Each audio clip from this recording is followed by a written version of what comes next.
General Motors India private लिमिटेडच्या कामगारांचं जे आंदोलन चालू होतं 882 कामगारांच्या सहित त्यांचे कुटुंबीय देखील गेले 18 दिवस आंदोलन करत आहेत आणि याच्या पार्श्वभूमीवर खासदार आप्पासाहेब बोरणे, आमदार सुनीलजी शेळके यांनी पुढाकार घेऊन 1-2 दिवसापूर्वी महाराष्ट्र राज्याचे मुख्यमंत्री आदरणीय एकनाथ शिंदे साहेबांबरोबर बैठकीचं आयोजन केलेलं होतं आणि या बैठकीमध्ये स्वतः मुख्यमंत्री महोदयांनी सर्व कामगारांना आश्वस्त केलेलं आहे की सरकार त्यांच्यासोबत आहे. जनरल मोटर्सनं जे पॅकेज देखील वाढवून द्यायचं आहे, जे दिवस वाढवून द्यायचे आहेत, त्याच्या संदर्भात फेरविचार करावा अशा सूचना मुख्यमंत्री महोदयांनी जनरल मोटर्सला दिलेल्या आहेत. भूमीवर खासदार आप्पासाहेब बोरणे, आमदार सुनीलजी शेळके यांनी पुढाकार घेऊन 1-2 दिवसापूर्वी महाराष्ट्र राज्याचे मुख्यमंत्री आदरणीय एकनाथ शिंदे साहेबांबरोबर बैठकीचं आयोजन केलेलं होतं आणि या बैठकीमध्ये स्वतः मुख्यमंत्री महोदयांनी सर्व कामगारांना आश्वस्त केलेलं आहे की सरकार त्यांच्यासोबत आहे. जनरल मोटर्सनं जे पॅकेज देखील वाढवून द्यायचं आहे, जे दिवस वाढवून द्यायचे आहेत, त्याच्या संदर्भात फेरविचार करावा अशा सूचना मुख्यमंत्री महोदयांनी जनरल मोटर्सला दिलेल्या आहेत. आणि हुंदाई 2025ला ज्यावेळी येईल ते पॅकेजमधनं जे शिल्लक राहतील त्यांना त्या तऱ्हेचं ट्रेनिंग असेल किंवा अन्य काही बाबी शिकवून त्या कंपनीमध्ये घेण्याची विनंती सरकार करेल अशा पद्धतीची भूमिका एकनाथ शिंदे साहेबांनी घेतली आणि तीच भूमिका जाहीरपणानं कामगारांच्या समोर मांडावी यासाठी सरकारचा प्रतिनिधी म्हणून आज मी त्या आंदोलनाच्या इथे उपस्थित होतो. सरकार म्हणून आम्ही आमची भूमिका मांडलेली आहे. सरकारला या संपूर्ण परिस्थितीवर विचार करण्यासाठी, कामगारांना न्याय मिळवून देण्यासाठी वेळ द्यावा अशा पद्धतीची देखील मी सूचनावजा विनंती कामगारांना केली आणि त्याच्यामध्ये कामगार प्रतिनिधी देखील सांगितलेलं आहे की येत्या 2 दिवसामध्ये आम्ही याबाबतीत सकारात्मक निर्णय घेऊ. कारण सगळ्यात महत्त्वाची गोष्ट आहे की मुख्यमंत्री महोदयांनी याच्यामध्ये लक्ष घातलेलं आहे.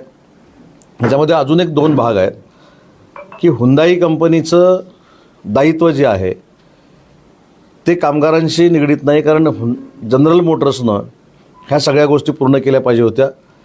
जनरल मोटर्सनं कामगारांना विश्वासात घेऊन जी पॅकेजेस होती ती 2.5 वर्षापासून देणं प्रलंबित जी आहेत ती द्यायला पाहिजे होती आणि म्हणून जनरल मोटर्सच्या लोकांना पुन्हा एकदा बोलून घेण्याचा निर्णय मुख्यमंत्री महोदयांनी घेतलेला आहे. येत्या लगतच्या कालावधीमध्ये तातडीनं जनरल मोटर्सच्या लोकांना आम्ही बोलून घेऊ. मुख्यमंत्री स्वतः त्यांना सूचना करतील. पण ओव्हरऑल जर आपण बघितलं तर सरकार हे कामगारांच्या सोबत आहे.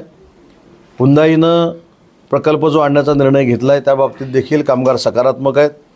प्रकल्प आला पाहिजे ही कामगारांची भूमिका आहे, परंतु तो येत असताना आम्हाला देखील न्याय हक्क मिळाला पाहिजे ही जी कामगारांची भूमिका आहे त्याच्यासोबत सरकार आहे आणि हाच संदेश घेऊन मी या आंदोलनाच्या ठिकाणी आलो होतो. सर, आता कामगारांचा प्रश्न तर महत्त्वाचा आणि गंभीर आहेच, पण आता त्याबरोबरच हुंडाईचा प्रकल्पसुद्धा महाराष्ट्राच्या दृष्टीने, रोजगाराच्या दृष्टीने खूप महत्त्वाचा आहे. त्यांच्याकडे तर निगेटिव्ह सिग्नल जात नाही ना, but government is taking care about that. नाही, एक पहिली गोष्ट, इथं येतानाच हुंदाईच्या लोकांची आम्ही चर्चा केलेली आहे. मी स्वतः उद्योगमंत्री म्हणून हुंदाईचं स्वागत केलेलं आहे. मी स्वतः उद्योगमंत्री म्हणून दक्षिण कोरियामध्ये जाऊन त्यांना निमंत्रण दिलेलं आहे. मी पहिल्यांदाच स्पष्ट केलं की या आंदोलनाचा आणि हुंदाईच्या ड्यूजचा काहीही संबंध येत नाही. हुंदाईनं टेकओव्हर 16 ऑगस्टला ही कंपनी केलेली आहे आणि म्हणून ही कंपनी या ठिकाणीच यावी म्हणून आमचे जे प्रयत्न होते त्याच्यामध्ये आम्हाला यश आलेलं आहे. मी मगाशी असं म्हटलं की आम्ही विनंती करणार आहोत, पण पॅकेजच्या दृष्टीनं ज्या काही गोष्टी करायच्या आहेत ही सगळी जबाबदारी जनरल मोटर्सचीच आहे. जनरल मोटर्सला ही जबाबदारी हुंडाईवर टाकून तसं पळवाट काढता येणार नाही आणि म्हणून तुम्ही जो प्रश्न विचारलेला आहे तो अतिशय महत्त्वाचा आहे. हुंदाई प्रकल्प या ठिकाणी येत असताना सर्वतोपरी सहकार्य शासन हे हुंदाईला करणार आहे. मात्र आता जे आहे या कामगारांनी तुम्ही जो निरोप घेऊन आलेला सरकारतर्फे तो मान्य केलाय का? उपोषण सोडायला ते तयार झाले नाही, म्हणूनच मी सांगितलं की आमचं म्हणणं त्यांनी ऐकून घेतलेलं आहे. जसं मी त्यांच्याकडे वेळ मागितलेला होता तसं त्यांनी सांगितलं की आम्हाला 1-2 दिवस विचार करायला द्या. आम्ही या सगळ्या गोष्टींवर सकारात्मक आहोत. मुख्यमंत्र्यांनी आमची बैठक घेऊन आमची विचारपूस केली. आमच्यासोबत राहण्याचा जो निर्णय घेतला आहे तो आम्हाला योग्य वाटतो. त्याच्यामुळे जो काही निर्णय घ्यायचा आहे ती संघटना घेईल. सर, हुंडाई कंपनी असेल किंवा जनरल मोटर्स असेल, यांचे प्रतिनिधी आणि कामगारांचे प्रतिनिधी किंवा इथले स्थानिक आमदार असेल खासदार असेल यांची मिटिंग कधी बसवणार आहात की आणखी त्याला वेळच लागेल? नाही, झाली ना मीटिंग 2 दिवसापूर्वी मुख्यमंत्री महोदयांच्या उपस्थितीमध्ये ही बैठक झाली. त्याच्यामध्ये आप्पासाहेब होते, त्याच्यानंतर शेळके साहेब होते, बाळाभाऊ देखील होते आणि कामगारांचे प्रतिनिधी होते. त्याच्यामुळे जी काही चर्चा मुख्यमंत्र्यांनी केली ती फक्त अधिकाऱ्यांबरोबर केली नाही, तर कंपनीचे अधिकारी देखील त्या ठिकाणी होते आणि तिथं सगळे लोकप्रतिनिधी देखील होते. आता फॉक्सकॉनचा प्रकल्प गेल्यानंतर जी थोडीशी काही निगेटिव्हिटी तयार झाली होती सरकारबद्दल, आता हुंडाईचा प्रकल्प येतोय, ही अतिशय एक चांगली गोष्ट आहे. पण त्याला पूरक सुविधा नाही, फॉक्सकॉनचा विषय मला असं वाटतं की माझ्या दृष्टीनं कधीच संपलेला आहे. आम्ही त्याची श्वेतपत्रिका काढली, व्हाईट पेपर काढला आहे. आणि दुसरं एक महत्त्वाची गोष्ट आहे की मी काय सर्वे केलेला नाही देशाचा, परंतु SBIनं जो सर्वे केला आहे तेव्हा मागच्या वर्षी देखील शिंदेसाहेबांच्या नेतृत्वाखालचं शिंदे फडणवीस पवार सरकार हे फॉरेन इन्व्हेस्टमेंट आणण्यामध्ये 1 नंबरला होतं. या तिमाहीमध्ये देखील 1 नंबरला आहे. परंतु आता तो सर्वे जो आहे तो तिमाहीपुरता मर्यादित न राहता वर्षोनवर्ष FDIमध्ये महाराष्ट्र 1 नंबरला राहावा यासाठी मुख्यमंत्र्यांच्या नेतृत्वाखाली आम्ही प्रयत्नशील आहोत. सर, तरी आता किती दिवस अपेक्षित आहेत की हा निर्णय जो आहे तो होण्यासाठी? नाही, आता मला इथनं मुंबईला जाऊ दे, मुख्यमंत्र्यांना मी जे काय आज दिवसभरामध्ये झालं ते सांगेन, त्याच्यानंतर मुख्यमंत्री त्याच्यामध्ये निर्णय घेतील. पण बेसिक महत्त्वाची गोष्ट काय की शासन कामगारांबरोबर आहे, म्हणूनच मी इथं त्यांना समजवण्यासाठी इथं आलेलो होतो. सर, अजून एक प्रश्न. एकनाथ खडसेंना महसूल विभागाची नोटीस पुन्हा एकदा आलेली आहे. सरकार कुठेतरी विरोधी पक्षांना किंवा विरोधक जे आहेत त्यांच्यावरती काही अशी कारवाई पुन्हा एकदा सुरू केलेली असं बोललं जाते, काय सांगा? मला असं वाटतं की खडसे साहेब ह्याला अपवाद आहेत. भाजपाचंच सरकार असताना, खडसे साहेब भाजपमध्येच असताना त्यांना मंत्रिपदावरनं जावं लागलेलं आहे. त्याच्यामुळे भाजपचे मुख्यमंत्री, भाजपचे मंत्री असतानाच त्यांनी काहीतरी केलेलं आहे असा रोष ठेवूनच त्यांचं मंत्रिपद काढलं गेलं ना. त्याच्यामुळे त्यांच्या वेळी देखील नोटीस गेलेली होती, ह्याच वेळी गेली अशातला भाग नाही. सर, आणखी एक प्रश्न. आजच सकाळी एका मराठा बांधवांनी आत्महत्या केलेली आहे आणि हे कुठेतरी सरकारचंच अपयश आहे असं जरांगे पाटलांनी देखील सांगितलंय, काय प्रतिक्रिया?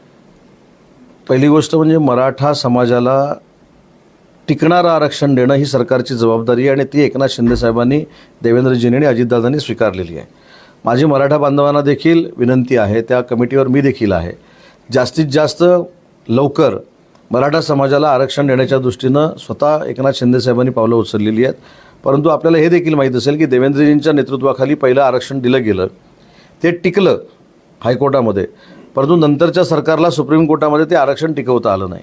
त्यामुळे मला त्या राजकारणामध्ये जायचं नाही, पण मराठा समाजाला टिकणारं आरक्षण शिंदे फडणवीस पवार सरकार हे देऊन दाखवेल, ही काळ्या दगडावरची रेघ आहे.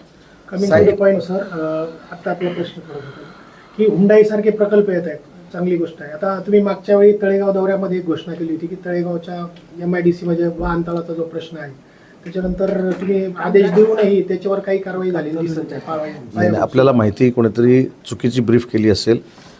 आज जो मी पुन्हा एकदा आढावा घेतला की 2 वाहनतळं करण्याचा निर्णय आम्ही घेतलेला आहे. एक वाहनतळ जे आहे ते 300 ट्रकसाठी आहे, त्याच्यासाठी 200 कोटी रुपयाचं टेंडर निघाले, ते देखील 15-20 दिवसामध्ये सगळ्या लोकप्रतिनिधींच्या समेत मी भूमिपूजन करणार आहे. आणि 100 ट्रकचं आहे, त्याचं काम देखील सुरू झालेलं आहे. आणि जो मेन रस्ता आहे त्याचे देखील आश्वासन दिल्याप्रमाणे 20 कोटी रुपये मंजूर झालेले आहेत, ते देखील भूमिपूजन 8 ते 15 दिवसात आम्ही करणार आहोत. साहेब, 18 दिवसापासून आंदोलक उपोषणाच्या ठिकाणी बसलेले आहेत की आज 18व्या दिवशी आपण तिथं भेट दिलेली आहे. त्यांचं हे आंदोलन 3 वर्षापासून सुरू आहे. त्यांचे जे कौटुंबिक प्रश्न आहेत फार गंभीर प्रश्न आहेत. तर आज तुम्ही शासनाची बाजू घेऊन आलात, पण या कामगारांच्या प्रश्नावर कायमचा तोडगा काय काढणार आहात? मी सांगितलं आता बैठक होईल त्याच्यानंतर त्याच्यानंतर मी मगाशी माझ्या स्वतःच्या भाषणामध्ये असं सांगितलं की जर स्थानिक ज्या खाजगी संस्था आहेत त्याच्यामध्ये या 862 लोकांची मुलं जर कामाला आपल्या शिकायला असतील, त्यांच्यावर काही फीसाठी अन्याय होत असेल तर ती आम्ही बैठक घेऊ. कर्ज प्रकरणाच्या बाबतीमध्ये लीड बँकेला बोलू. त्याच्यामुळे जेवढं शासन करायचं तेवढं आम्ही नक्की करणार आहोत. आणि त्या मला असं वाटतं की कामगार सहकाऱ्यांना देखील माहिती आहे की त्यांना किती दिवसापासून आम्ही सहकार्य करतो आहे, किती दिवस त्यांच्यावर बैठका केलेल्या आहेत. तळेगाव दाभाडेचा विषय असताना देखील या बैठका माझ्या रत्नागिरीला देखील झालेल्या होत्या, याचे साक्षीदार सगळे कामगार वर्ग आहेत. सर, मात्र याच्यामध्ये जे आहेत अनेकदा आत्ता तुम्ही मुख्यमंत्र्यांबरोबर बैठक लावली जेव्हा हे उपोषणाला बसले, मात्र त्याआधी सरकार मुख्यमंत्र्यांकडून किंवा कोणत्याही नेत्यांकडून त्यांना वेळ दिली जात नव्हती असा कामगारांचा अजिबात आरोप आहे. नाही. माझ्या समोर मी त्यांना आता विचारा. आता आता इथं आहेत. चुकीचं नका बोलू. त्यांनी नाही, मीच कामगारांनी अशा बाईट्स मी दिलेल्या आहेत. नाही, ऐका भेट घडून दिली होती त्याच्या अगोदर. मी सांगतो याच्यावर उत्तर. एक सेकंड, त्यांचं उत्तर मी देतो फक्त. मी मी स्वतः विधान भवनामध्ये त्यांना 3दा भेटलो. त्याच्या अगोदर 2दा मी त्यांची बैठक घेतली. मी मगाशी ज्याचा शब्दप्रयोग केला, मी माझ्या रत्नागिरीच्या ऑफिसमध्ये देखील यांची मी बैठक घेतली. त्याच्यामुळे जर कोण चुकीचा मेसेज पोचवत असेल तर तो फार चुकीचा आहे. शिंदेसाहेब देखील विधानभवनामध्ये यांना भेटले आणि शेवटी महाराष्ट्र राज्याच्या मुख्यमंत्र्यांनी संवेदनशील असल्यामुळेच बैठक घेतली ना. फडणवीस साहेबांनी अगोदर जे पत्र दिलं होते की जनरल कामगारांच्या नोकरीचा विचार व्हावा. आता फडणवीस साहेब उपमुख्यमंत्री आहेत, तर आता ते याच्यावर लवकर निर्णय का घेत नाही? कारण कामगारांचा निर्णय एक कसा आहे की मला असं माझी आपल्याला विनंती आहे की उपमुख्यमंत्री देवेंद्रजी असतील, अजितदादा असतील आणि मुख्यमंत्री एकनाथ शिंदेसाहेब असतील, हे सांघिक काम करतात. मी आज सांघिक काम करणाऱ्या 3 नेत्यांचा प्रतिनिधी म्हणून इथं आलेला आहे. त्याच्यामुळे जनरल मोटर्सच्या लोकांना न्याय देणं ही भूमिका तिघांनी घेतलेली आहे. त्याच्यामुळे देवेंद्रजी देखील आहेत. आतापर्यंत 5 कामगारांचा मृत्यू झालेला आहे. अनेक कामगारांनी नोकरी गेल्यामुळे मानसिक आजारी आहेत, त्यांचे प्रश्न इतके गहन आहेत. तुम्ही पाहिलं असेल गेल्या 18 दिवसापासून त्या साहेब, मला असं वाटतं, रडतात. मला असं वाटतं, म्हणजे हे कामगार प्रतिनिधी देखील सांगतील की या परिसरातल्या लोकप्रतिनिधींपेक्षा बाहेरचा असा मी एक भाग्यवान लोकप्रतिनिधी आहे की या कामगारांचे 100% नाही पण निदान पर्सेंटेज काढलं तर डिस्टिंक्शन जाण्याएवढे प्रश्न मला माहिती आहेत. त्याच्यामुळे त्यांच्याशी मी सविस्तर चर्चा केली. पण मी जाहीरपणानं काही गोष्टी का बोलत नाही, तर या संदर्भातलं एक प्रकरण हायकोर्टामध्ये प्रलंबित आहे. मंत्री म्हणून बोलत असताना माझ्या एखाद्या वाक्याचा विपर्यास तिथं होऊन कामगारांवर अन्याय होऊ नये ही माझी स्पष्टपणाची भूमिका आहे. म्हणून मी भाषणामध्ये देखील सांगितलं की 4 भिंतीच्या आत बैठक होणं वेगळं आणि हायकोर्टामध्ये पिटिशन चालू असताना शासनाचा प्रतिनिधी म्हणून जाहीर भाषणातनं मी काहीतरी बोलणं, याच्यामध्ये कुठचा तरी एक वर्ग अडचणीमध्ये येऊ शकतो याचं मला पूर्ण भान आहे. आणि म्हणून कोर्टामध्ये हा मॅटर चालू असताना मी देखील जबाबदारीनंच बोललं पाहिजे जेणेकरून कामगारांना न्याय मिळेल. नवरात्र उत्सव चालू आहे आणि नवरात्र उत्सवामध्ये महिला ह्या आंदोलनामध्ये आहेत. घरी त्यांनी सण साजरा केला पाहिजे. तर त्या महिलांचं आता तुम्ही आलात म्हणजे अगमारे बोलले ना. मागं घेणार साहेब आहे. सांगितलं, सगळ्याची उत्तर मी दिली. सर एक मिनिट, जनरल मोटर्सनं ही कंपनी हुंडाईला सुपूर्द केली, बरोबर? तर हुंडाईकडनं आपण हे करत असताना हुंडाईकडनं आपण कोणत्या गोष्टीची अपेक्षा करत नाही, कारण की जनरल मोटर्सने ती पूर्ण करायला पाहिजे होत्या. आणि तुम्ही कामगारांना न्याय द्यायचं म्हणता, जनरल मोटर्स सुद्धा आदंतरी ठेवते, हुंडाई सुद्धा घेऊ शकत नाही, मग आपण न्याय कशा प्रकारे देणार? असं मगासपासूनच्या उत्तरामध्ये आपलं लक्षात आलं असेल की जनरल मोटर्सबरोबर पॅकेजच्या संदर्भामध्ये पुन्हा एकदा बैठक मुख्यमंत्री महोदय करणार आहेत. मुख्यमंत्री महोदयांनी 110 दिवसाचं पॅकेज आहे ते वाढून दिलं पाहिजे अशी भूमिका तुम्ही मॅनेजमेंटमध्ये मांडा, हे कालच्या बैठकीमध्ये सांगितलेलं आहे. म्हणून जे मग सांगितलं त्यांना पण थोडी संधी वेळेची दिली पाहिजे ना. तर त्या बैठका होतील आणि त्याच्यानंतर योग्य निर्णय होतील. धन्यवाद. सर एक लास्ट प्रश्न, मावळ तालुक्यामधला एक बेसिक प्रश्न विचारतो की आमच्याकडे एवढे महामार्ग गेले, आमच्या इथे शेतकऱ्यांच्या जमिनी गेलेल्या आहेत, धरणं आहेत, धरणाला जमिनी गेलेल्या आहेत, त्याच्यानंतर MIDC झाले, MIDCला जमिनी गेलेल्या आहेत. प्रत्येक वेळी मावळ तालुक्यातल्या जनतेला किंवा कामगारांना रस्त्यावरती उतरावं लागतं.